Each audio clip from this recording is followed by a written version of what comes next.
തൃശൂർ നഗരത്തിൽ ശിവലക്ഷ്മി അയ്യപ്പൻ എന്ന ആന ഇടഞ്ഞു. ടൗൺ ഹാൾ പരിസരത്ത് വെച്ച് ഇടഞ്ഞ ആന കാറും ഓട്ടോറിക്ഷയും തകർത്തു. വീടുകളുടെ ഗേറ്റുകളും തകർത്തിട്ടുണ്ട്. ആന പട്ടിയെ കണ്ട് ഭയപ്പെട്ട് ഓടുകയായിരുന്നു എന്നാണ് പാപ്പാൻ പറയുന്നത്. ഇപ്പോൾ പ്രേക്ഷകർ കാണുന്നത് ഈ ഇടഞ്ഞ ആനയുടെ ആക്രമണത്തിൽ കേടുപാടുകൾ സംഭവിച്ച വാഹനങ്ങൾ ഉൾപ്പെടെയാണ്. അതിൽ ഒരു കാറ് വലിയ തോതിൽ ആന തകർത്തിട്ടുണ്ട് എന്നത് ഈ ദൃശ്യങ്ങളിൽ നിന്ന് വ്യക്തമാണ്. വീടിൻ്റെ ഗേറ്റുകൾ ഉൾപ്പെടെ തകർത്തിട്ടുണ്ട്. അങ്ങനെ വലിയ കേടുപാടുകൾ സംഭവിച്ചിട്ടുണ്ട് എന്നതാണ് ഈ ദൃശ്യങ്ങളിൽ നിന്ന് മനസ്സിലാക്കുന്നത്. ഇടഞ്ഞ ആനയെ ആണ് നമുക്ക് ദൃശ്യങ്ങളിൽ കാണാൻ സാധിക്കുന്നത്. അതിൻ്റെ CCTV ദൃശ്യങ്ങളും ഒപ്പം മൊബൈൽ ക്യാമറ ദൃശ്യങ്ങളും ഒക്കെയാണ് ഇപ്പോൾ പുറത്തു വന്നിട്ടും ഉള്ളത്. നിലവിൽ ഡാനി ഇപ്പോൾ വാർത്തയുടെ വിശദാംശങ്ങളുമായി ചേരുന്നുണ്ട്. ഡാനി, നിലവിലെ വിവരങ്ങളനുസരിച്ച് ഈ ഓട്ടോറിക്ഷ, കാറ്, ഒപ്പം വീടുകളുടെ ഗേറ്റ്, ഈ നിലയിലൊക്കെയാണ് നമുക്ക് നാശനഷ്ടങ്ങൾ അറിയാൻ സാധിക്കുന്നത്. അഭിലാഷ്, വലിയ രീതിയിലാണ് നാശനഷ്ടങ്ങൾ ഈ പരിസരത്ത് ആന ഉണ്ടാക്കിയത്. തൃശൂർ പെരിങ്ങോവിൽ എന്ന് പറയുന്ന സ്ഥലത്ത് വെച്ചാണ് ആന ഇടയുന്നത്. തുടർന്ന് ഈ രാമപുരം എയർ ക്യാമ്പിലേക്കുള്ള വഴി തിരിയുന്നു. അവിടെ പഴയ സ്ട്രീറ്റായ ഗാന്ധിനഗർ എന്ന് പറയുന്ന തെരുവിലേക്ക് നീങ്ങുകയും വ്യാപകമായ രീതിയിലേക്ക്, അത് ഒരു വലിയ ജനവാസ കേന്ദ്രമാണ്, വ്യാപകമായ രീതിയിലേക്ക് നാശനഷ്ടങ്ങൾ ഉണ്ടാക്കുകയും ചെയ്യുന്നു. അതായത് ഇടഞ്ഞ ആന പല രീതിയിലേക്ക്, ആന മുന്നിൽ കാണുന്ന തടസ്സങ്ങൾ നീക്കി ഓടുന്നതാണ്. അത് വലിയ രീതിയിൽ ആനയ്ക്ക് മുന്നിലേക്ക് വന്ന ഈ മതിലാകട്ടെ, അതോടൊപ്പം തന്നെ വാഹനങ്ങളാകട്ടെ, ഇതെല്ലാം തട്ടിമാറ്റിക്കൊണ്ടുള്ള ഒരു പരാക്രമമാണ് അവിടെ ഉണ്ടായത്. നിലവിൽ ആനയെ തളച്ചിരിക്കുകയാണെങ്കിലും കഴിഞ്ഞ ഒരു 2 മണിക്കൂറോളം നേരം വല്ലാത്ത രീതിയിലേക്ക് ഇത് എങ്ങോട്ട് ഓടുന്നു, ഇത് ഈ ആന ഏത് ഭാഗത്തേക്ക് പോകുന്നു, എങ്ങോട്ട് തിരിഞ്ഞാലും ചുറ്റും വീടുകളും എല്ലാം തന്നെ ഉള്ളതാണ്. അതൊരു നിരത്താണ്. അതിലൂടെ പോകുമ്പോൾ നമുക്ക് ആ ദൃശ്യങ്ങളിൽ തന്നെ കാണാൻ സാധിക്കുക. ആ നിരത്തിലൂടെ മുന്നോട്ട് നീങ്ങും. നമുക്ക് ഒരു ഇടഞ്ഞ ആന പെട്ടെന്നൊരു നഗരത്തിന്റെ തെരുവിലേക്ക് വരികയാണെങ്കിൽ എന്തായിരിക്കും ഒരു സ്ഥിതി? ആ രീതിയിലേക്ക് ആളുകൾ പകച്ചു നിൽക്കുന്ന രീതിയിലേക്കാണ്. അത് തൊട്ടുമുറ്റത്ത്, വീട്ടുമുറ്റത്ത്, അല്ലെങ്കിൽ വീടിനകത്തേക്കെല്ലാം തന്നെ ഇടിച്ചു കയറാൻ നിൽക്കുന്ന രീതിയിലേക്ക് ഒരു ഇടഞ്ഞ കൊമ്പൻ നിൽക്കുന്നു. ആ രീതിയിലൊരു ഭീതിതമായ ഒരു അവസ്ഥയിലേക്ക് കാര്യങ്ങൾ പോവുകയായിരുന്നു. ചുറ്റുപാടും ഭീതി വിതയ്ക്കുന്ന ആ രീതിയിലേക്ക് കാര്യങ്ങൾ നീങ്ങുകയായിരുന്നു. ഏതാണ്ട് 2 മണിക്കൂറോളമാണ് ഈ ആന ഉണ്ടായിരുന്നത്. കൊല്ലം സ്വദേശിയായ കൊല്ലം ഉടമസ്ഥനായ ശിവൻ ലക്ഷ്മി അയ്യപ്പൻ എന്ന ആനയാണ് ഈ രീതിയിലുള്ളൊരു പരാക്രമം ഉണ്ടായത്.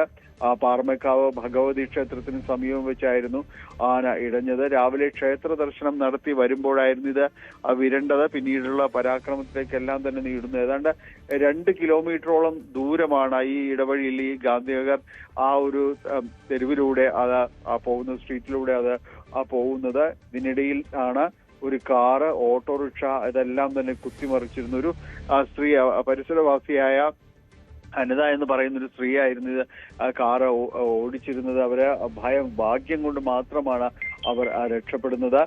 ഇതിൽ ആന ആ കാറ് കുത്തി മറിക്കുകയായിരുന്നു. അതിനകത്ത് കുടുങ്ങിയായിരുന്നു അനിതയും മകളും. ഭാഗ്യം കൊണ്ടാണ് ഇവർ അത്ഭുതകരമായിട്ട് രക്ഷപ്പെടുകയായിരുന്നു. നിരവധിയായ വീടുകളുടെ മതിലുകൾ തകർത്തിട്ടുണ്ട്, ഗേറ്റുകൾ തകർത്തിട്ടുണ്ട്. ഇത് എങ്ങോട്ട് ഓടണമെന്നറിയാതെ ആന പല വഴിക്ക് തിരിയുമ്പോൾ കണ്ണിൽ കാണുന്നതെല്ലാം തച്ചുടച്ച് മുന്നോട്ട് പോകുന്ന രീതിയിലായിരുന്നു ആന ഉണ്ടായിരുന്നു. അതുകൊണ്ട് തന്നെ പരിസരവാസികളും വല്ലാത്ത രീതിയിലേക്ക് ഭയപ്പെട്ടു. കാരണം വീടിനകത്തേക്ക് കയറുന്ന രീതിയിലേക്ക്, അതായത് മതിൽക്കെട്ട് തകർത്ത് കയറുന്ന രീതിയിലേക്ക്, റോഡിലൂടെയും മാറി നിന്നാലും ഏത് ഭാഗത്തേക്ക് എപ്പോൾ തിരിയാം, എപ്പോൾ വേണമെങ്കിലും തിരിയും എന്ന രീതിയിലേക്കെല്ലാം തന്നെ കാര്യങ്ങൾ മാറുന്നു. അതുകൊണ്ട് എന്ത് ചെയ്യണമെന്നറിയാത്ത അവസ്ഥയിലായിരുന്നു ഉണ്ടായിരുന്നത്. പിന്നീട് എലിഫന്റ് സ്ക്വാഡ് ഉൾപ്പെടെയുള്ളവരാണ് എത്തിയത്.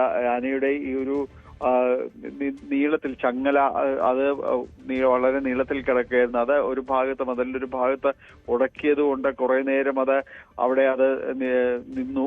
അതെല്ലാം ഒരു തരത്തിൽ ഒരു ആശ്വാസമായി ആ ഭാഗത്ത്. അപ്പോഴേക്കും എലിഫന്റ് സ്ക്വാഡും അടക്കം സ്ഥലത്തെത്തി. പോലീസ് വന്ന് വാഹനങ്ങളും യാത്രക്കാരെയും എല്ലാം തന്നെ ആ ഭാഗത്തു നിന്ന് ഒഴിപ്പിച്ചു. വീടിനകത്ത് ഉള്ളവരോട് ഒരു കാരണവശാലും പുറത്തിറങ്ങരുത് എന്നതെല്ലാം തന്നെ നിർദ്ദേശിക്കുകയും ചെയ്തു. പലരും ആ വീടിന്റെ മുകളിലേക്ക് മാറിയത് എങ്ങോട്ടാണ് ഓടുന്നത് എന്നതടക്കം ആർക്കും ഒരു നിശ്ചയമില്ലാത്തൊരവസ്ഥയായിരുന്നു. അതുകൊണ്ട് ഈ രീതിയിലുള്ള ഒരു 2 മണിക്കൂറോളം തീർത്തും പുറത്തിറങ്ങാൻ ഈ ഭാഗത്തുള്ളവർക്ക് ഇത് എങ്ങോട്ട് നീങ്ങണമെന്ന് പോലും അറിയാത്തൊരവസ്ഥ. കാരണം ഒരു ഇടഞ്ഞ ആന ഒരു വഴിമധ്യേ പോവുകയാണെങ്കിൽ അത് എന്താണ് പിന്നീട് ഉണ്ടാവുന്നതെന്ന് നമുക്ക് സ്വാഭാവികമായും ഊഹിക്കാവുന്നതേയുള്ളൂ. ആ രീതിയിലായിരുന്നു 2 മണിക്കൂറോളം ഇവിടുത്തെ പെരിങ്ങോവിന്റെ അടുത്ത പരിസരത്തുള്ള ആളുകളുടെ ഒരു അവസ്ഥ. ഏതായാലും ആനയെ തളച്ചിരിക്കുന്നു എന്നതാണ് ആശ്വാസകരമായ ഒരു വസ്തുത. യെസ്, ഒപ്പം ഈ പറയുന്നത് പോലെ വാഹനങ്ങൾ തകർത്തതിൻ്റെ ഒന്നിലധികം വാഹനങ്ങൾ നമുക്ക് ദൃശ്യങ്ങളിൽ കാണാൻ സാധിക്കുന്നുണ്ട്. അപ്പോൾ ഒന്നിലധികം കാറുകളടക്കം തകർത്തു എന്നത് വ്യക്തമാണ്. ഓട്ടോറിക്ഷ തകർത്തിട്ടുണ്ട്, മതിൽ ഇടിഞ്ഞിട്ടുണ്ട്, ഗേറ്റ് തകർന്നിട്ടുണ്ട്. ആനയെ തളച്ചു എന്ന വിവരം ഡാനി പങ്കുവെക്കുന്നുമുണ്ട്. മറ്റ് ആളുകൾക്കാർക്കും പരിക്കില്ല എന്നല്ലേ ഡാനി മനസ്സിലാക്കേണ്ടത്? വിവരങ്ങൾ അങ്ങനെയാണ്. ആളുകൾക്ക് അങ്ങനെ എടുത്ത് പറയാവുന്ന ഒരു പരിക്ക് ഭാഗ്യവശാൽ ഉണ്ടായിട്ടില്ല. ഇതിൽ ആ സ്ത്രീക്ക് ഗാന്ധിനഗറിലെ വലിയ വാഹനം ഓടിച്ചു വന്ന സ്ത്രീയും കുട്ടിയും അവരുടെ രക്ഷപ്പെടൽ തന്നെയാണ് ഇതിൽ എടുത്ത് പറയേണ്ടത്. കാരണം ആന കുത്തിമറിച്ചു, പക്ഷെ ഭാഗ്യം കൊണ്ട് അവർ രക്ഷപ്പെട്ടു. ആനയായിട്ട് അതിനുശേഷം അത് കടന്നു പോവുകയായിരുന്നു. അതുകൊണ്ട് അതിന്റെ ഒരു പരാക്രമം എന്ന രീതിയിലാണ് ഇതിനെ കാണാവുന്നത്. കാരണം അവിടെ എന്തോ കാരണം കൊണ്ട് ആന വിരണ്ടെങ്കിൽ ആ ഒരു വിരണ്ടത് കൊണ്ട് അതിന്റെ ഒരു ഭയപ്പാടിലോ പരാക്രമം കാണിച്ച് മുന്നോട്ട് പോവുകയായിരുന്നു. അത് ശമിച്ചപ്പോഴേക്കും ആനയെ തളയ്ക്കാൻ കഴിഞ്ഞു എന്ന് മാത്രമേ അതിന് പറയാനായിട്ട് സാധിക്കൂ. വലിയ അപകടങ്ങളിൽ നിന്ന്, വലിയ കാഷ്വാലിറ്റിയിൽ തന്നെയാണ് ചുറ്റുപാടുമുള്ളവരും എല്ലാം തന്നെ രക്ഷപ്പെട്ടിരിക്കുന്നത്. അതിൽ മുന്നിൽ കണ്ടതെല്ലാം തകർത്ത് ഗേറ്റ്, മതില്, കാറുകൾ, ഓട്ടോറിക്ഷ ഇതെല്ലാം തച്ചുടച്ച് മുന്നോട്ട് പോവുകയായിരുന്നു. കാരണം അതിനെ മുന്നോട്ട് പോവുക, ഓടി രക്ഷപ്പെടുക എന്ന രീതിയിലെല്ലാം തന്നെ ആന ഓടുകയായിരുന്നു എന്ന് തന്നെയാണ് ആ പരിസരത്തുള്ളവർ പറയുന്നത്. ആ ഭയപ്പാടിൽ മുന്നോട്ട് പോകുമ്പോൾ മുന്നിൽ കണ്ടതെല്ലാം അത് തകർത്ത് എറിഞ്ഞ് മുന്നോട്ട് പോകുന്ന ഒരു സ്ഥിതിയായിരുന്നു. ഏതായാലും നാശനഷ്ടങ്ങൾ ഉണ്ടായിട്ടുണ്ട്, വാഹനങ്ങൾക്ക് കേടുപാടുകൾ ഉണ്ടായിട്ടുണ്ട്, ചുറ്റുമതിലും ഗേറ്റും എല്ലാം തകർന്നിട്ടുണ്ട്. ഇനി അതിന്റെ ഒരു കണക്കെടുക്കുക എന്നതാണ്. ഇത് നഷ്ടപരിഹാരം എന്നതെല്ലാം അടുത്ത ചോദ്യമാണ്. എന്തായാലും അപകടങ്ങളില്ലാതെയായി, മറ്റ് ഈ നാശനഷ്ടങ്ങൾ ഒതുങ്ങി എന്നത് ആശ്വാസകരം തന്നെയാണ്. അഭിലാഷ് സൂചിപ്പിക്കുന്ന പോലെ നഗരത്തിൽ ജനവാസ മേഖലയിലേക്കാണ് ആന ഇടഞ്ഞ് ഓടിയത്. അതുകൊണ്ട് തന്നെ ആളുകൾക്കിടയിൽ വലിയ പരിഭ്രാന്തി ഉണ്ടായി. ഒപ്പം നിരവധി വാഹനങ്ങൾ തകർത്തിട്ടുണ്ട്, വീടുകളുടെ മതിലുകൾ തകർത്തിട്ടുണ്ട്, ഗേറ്റുകൾ തകർത്ത് തരിപ്പണമാക്കിയിട്ടുണ്ട്.